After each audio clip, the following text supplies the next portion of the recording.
Jesu Kristo zure semeak, bere odolako batek isuriz sortu zuen Pasko misterioa. Izan gogoan zure bihotzona eta agertu zure errukia. Egitzazu santu zure seme alabak eta zaindu beti Jesu Kristo gure jaunaren bitartez. Eta bentsi eserita,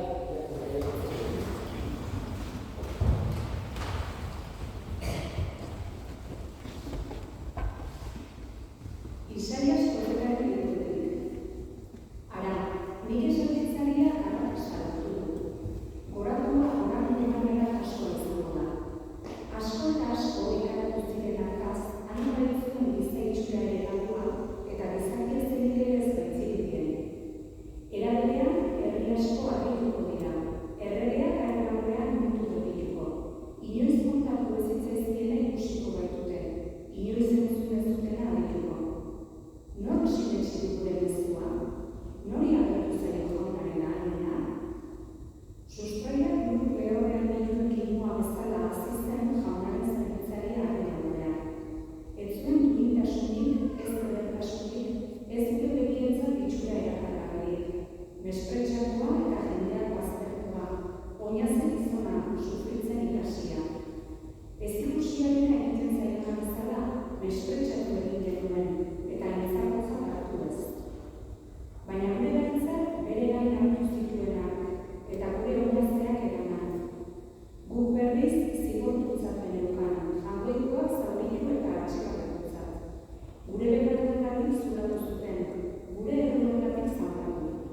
Haren gainera erabiltzen guretzat salbagaretan zigorra, haren zauriek sendatu batuzten. Ardiak bezala langintzan galdurik, bakoitza bere bidetik. Eta jaunak haren gainera zuen guztion burua. Gaizki eragin zuten, baina aurra apaldu egin zen, ahori zabaldu gabe. Hiltzera daramanen minutsak bezala, hile moztainei aurrean isilik dagoen argian bezala, ez zuen ahori zabaldu. Gogorki eta zuzen gabe eraman zuten, baina haren zoria nori asoa. Bizitunen lurretik erauzi zuten, nire herriaren ekatuenatik jota. Gaizkoen artean lur eman zioten, gaizkileekin batean egin. Naiz eta bide gazeteria ez egin eta haren ahoan batzuk berekin ez izan. Jaunak oinazez josi nahi izan zuen. Bekatuen ordainetan bizia eman zuelarik, izango ditu otorekoak eta bizitza luzea. Eta haren bilatzez jaunaren nahian lortuko da. Hainbat mende jaso ondoren argia ikusiko du eta asea izango da. Ikasi duenak bidez, nire zerbitzari zuzena asko egin zuten. Haien bezakeriak bere gain hartu baitzituen. Horregatik, jendetza ugari emango dio ordainetan. Gizataldeak izango ditugaren erisari. Bere burua erihotzara eraman zuelako, eta bekaizkerien kidetzat hartu zutelako. Denen bekatuak bere gain hartu zituen, eta bekatarien alde errekurtu zuen. Jaunak zara?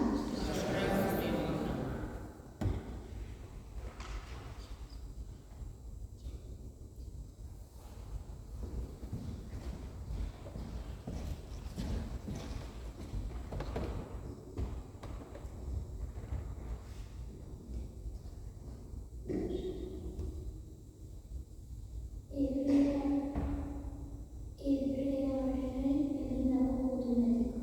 Senideko, gure apaizen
datua edan behar aitak eman dira edaia.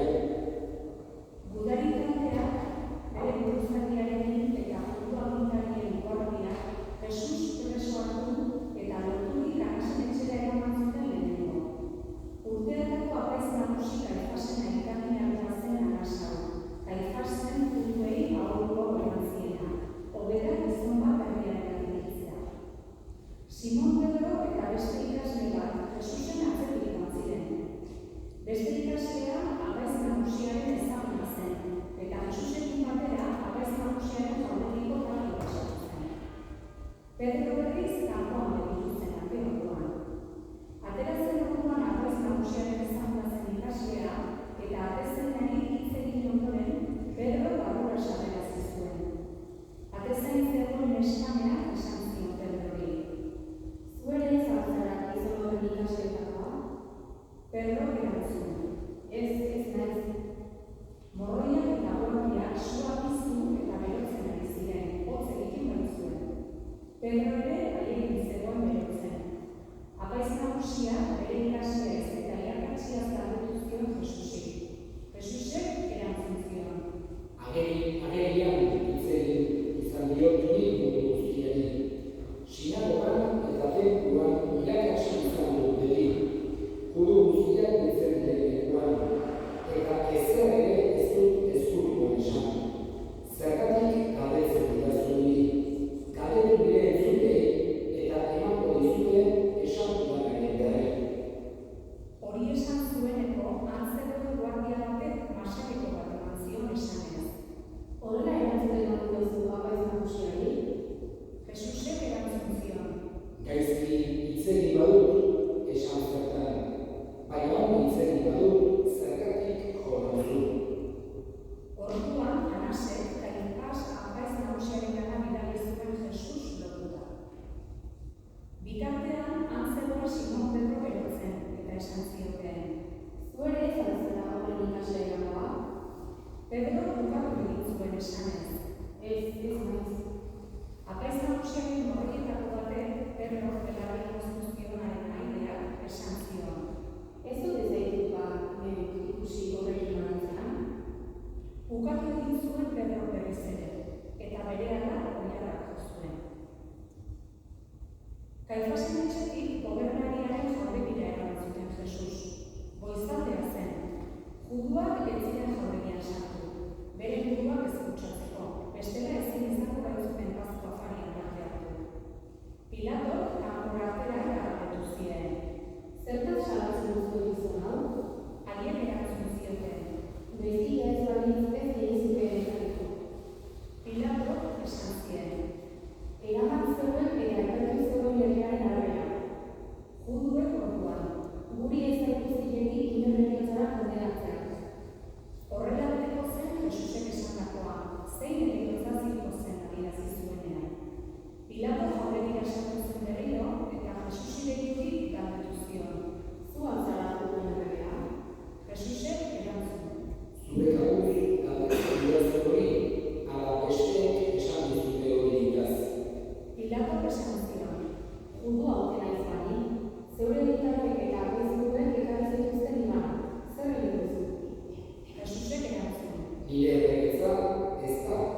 egin behar dut zuen erregea?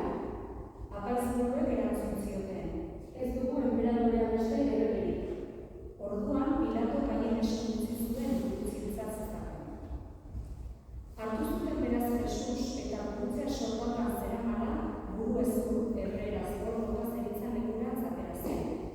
Han jostatzen guztean, eta arekin batean bestetik, alde banatan, eta erdian Jesus.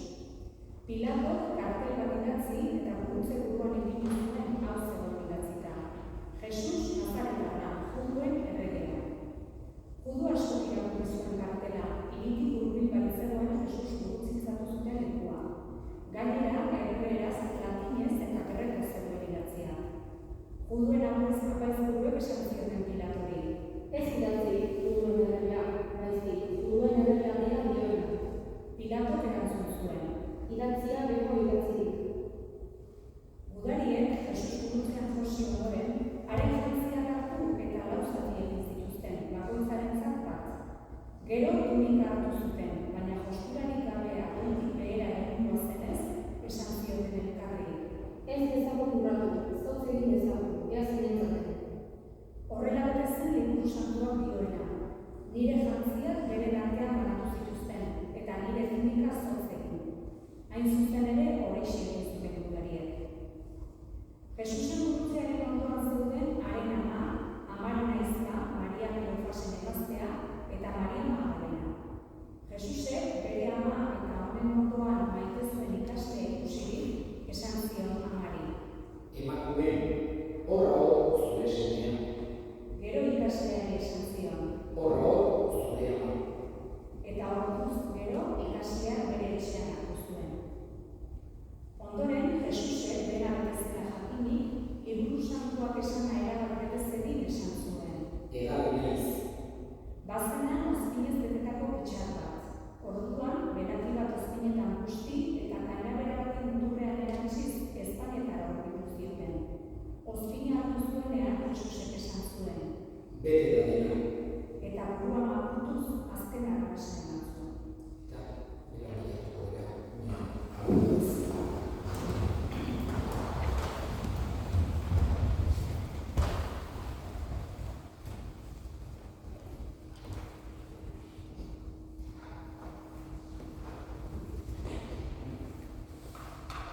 Pasko jairako prestaketa eguna zen eta juduek ez zuten nahi larunbatean gorpua gurutzean egitzerik. Larunbatea oso aditu handia baitzen. Horregatik, gurutzintzatuei berna ezkoa tautsi eta handik entzeko eskatu zioten Pilatori. Joan ziren bada gudariak eta berna ezkoak hautsi zizkieten Jesusekin gurutzintzatutako biei, baina Jesusengana iritsi zirenean, ordurako inik zegoela ikusirik ez zioten berna baizik eta gudari batek lantzaz saietxe zuratu zion, eta bapatean ogola eta ura atera ziren. Ikusi zuenak berak aitortzen du eta egiazkoa da haren aitormena. Argi egia dioela, zuek ere sinetsi dezazuen. Liburu Santuak dioena betezedin gertatu zen hau. Ez diote ez dute proxiko. Eta beste pasarte batean handio. Zulatu zutenari begiratuko diote. Gero, Arimateako Jose, Jesusen gorpua eramateko baimena eskatu zion Pilatori. Jesusen ikaslea zen Jose, baina isilpean duen beldurrez. Pilato baimena eman zion.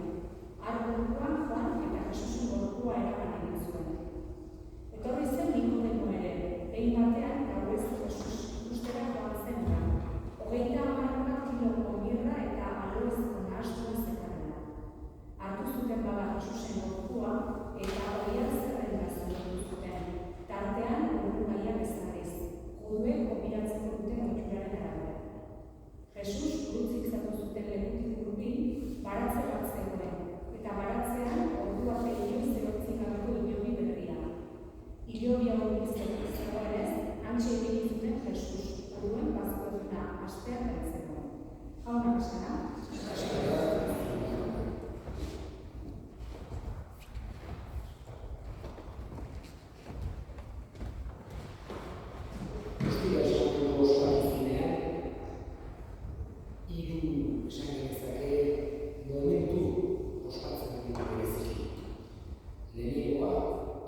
Gero, bere bidari gehienak izango ziren gaixoak sendatzea, edo itxuei ikusmena berriz ere ematea, edota lepra zaukatenak horretatik libratzea, eta bere azkeneko bidaria entzun dugu gaurkoan, hain zuzen ere olian egiten zeudela, etorri zirelarik, apaiz nagusien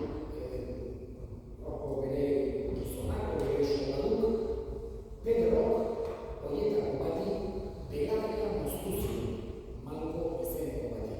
Eta Jesusek sendatu egin zuen. Erakutsiz zer inportantea den danak maitatzea. Eta porrotuari, eta haserreari, eta irabazten zaiola maitasuna eginez. Horregatik, belarria sendatu egin zion bilari bat eginez Jesusek. Eta bigarren momentu bat egiten dugu dut, hain zuzen ere asko daude egon daitezkenak, oso politia da Jesus eta bere amaren arteko azken elkarrizketa hura. Edo behintzat Jesusen azken hitz horiek, hiei azkenekoak amari dedikatzen dizkio. Normalen, lau evangelioen artean, 7 esaldi aurki ditzazkegu Jesusek esandakoak burutzetik. Gaurkoan, horretan uste lau edo zaizkigula. Baina horietako gara, horra hor zure ama, horra hor zure semea. Horrekin, ez zion bakarra Joan bere ikasleari esaldi esan, baizik eta historia guztiko kristauei zuzendu zizkigun entzunek. Guk entzun behar dugu guri esan bezala. Jesusek burutzetik, horra hor zure ama esan dugu, eta berari horra hor zure semea. Horrein egingo ditugu eskariak, eta honekin hitzaren liturgia bukatuko dugu, gero burutzea adoratu, eta azkenik gaur ez da egoteko osagazitik, baina atzo osagatuko eukaristia hartuko dugu. Orduan, orain zutik,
esan